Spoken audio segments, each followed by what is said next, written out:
guys, welcome back to my channel. If you're new here, my name's Rachel. I make videos all about living my life as a young adult with a disability and a service dog and what that looks like. So my service dog's name is Asher. He has been with me for a couple of weeks now. He was paired with me a couple weeks ago.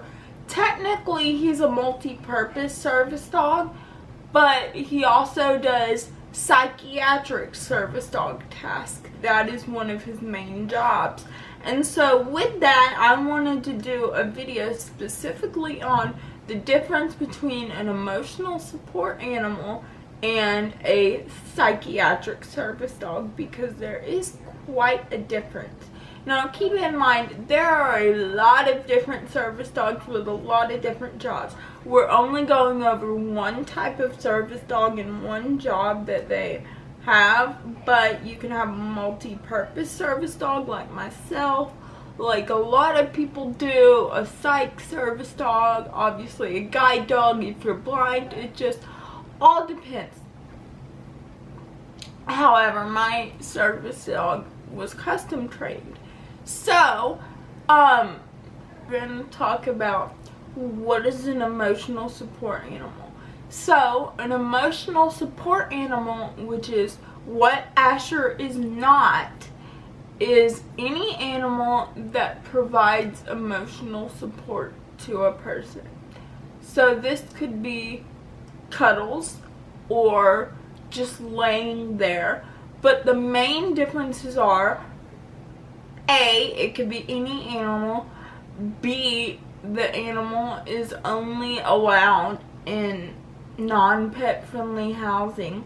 And C, you have to have a doctor's note. Now, let's go to psychiatric service dogs.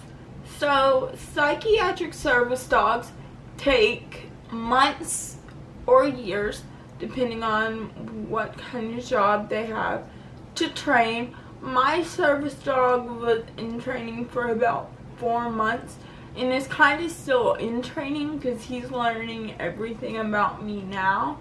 Although I don't really consider him in training anymore because he does know everything he needs to know. So, like, it's kind of confusing. But, the main difference is psychiatric service dogs are task trained, meaning they perform tasks to help a handler with a disability. And you have to either have a physical or an invisible disability to have a service dog. Now, you can go to the doctor and stuff to discuss if the service dog is right for you. However, you don't have to have a doctor's note for a psych service dog. And the only animal that qualifies as a psychiatric service animal is a dog. Now, different tasks that they can perform is a task that I like to call visit, which is where they put their head in your lap. Obviously, there's deep pressure therapy. This could be used when you're crying or having PTSD flashbacks. There's the crying alert and response. There's just so many different things they can do. A whole different list of things they can do. But that's just to name a few of them. However, my psychiatric service dog knows DPT, he knows visit, he knows crying response, he knows all 3 of those things. Your service dog does not have to know all 3 of those things at all to be a psychiatric service dog. They could just have one task, which, to be honest, is what Asher did in the beginning, and then I added on a few additional tasks, and I'll probably continue to add some more as my disability and things change. But yeah, so basically a psychiatric service dog can go anywhere with you, literally anywhere, except for like kitchens of restaurants, because obviously, and sterile environments. So like places in hospitals where humans can't go, your service dog can't go. But yeah, that's the main difference.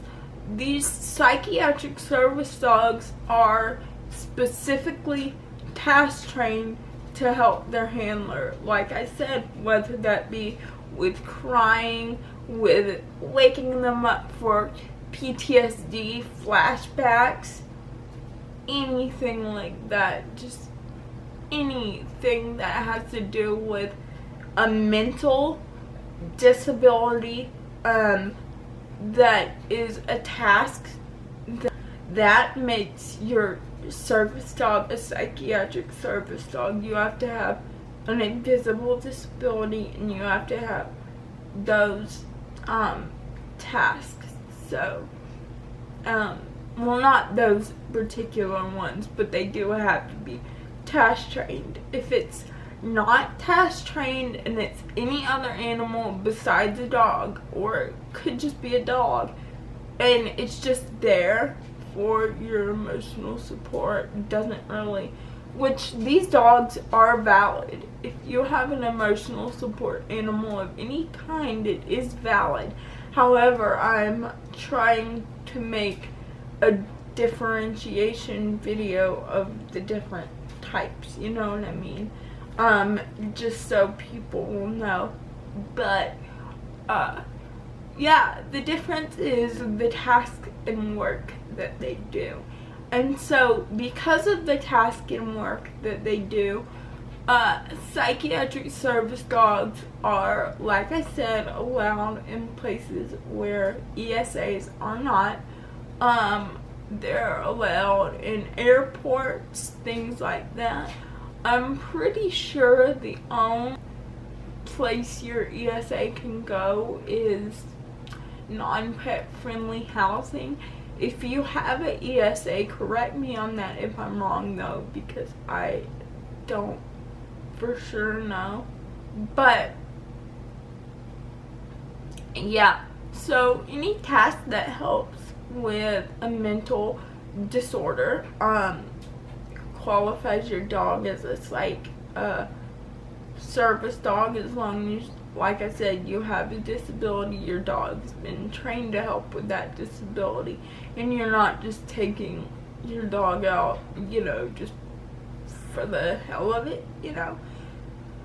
So yeah, that's the difference. So a psychiatric service dog is task trained and an emotional support animal is not. And if you guys want me to do more comparing and contrast of different types of working dogs, I can definitely do these types of videos again.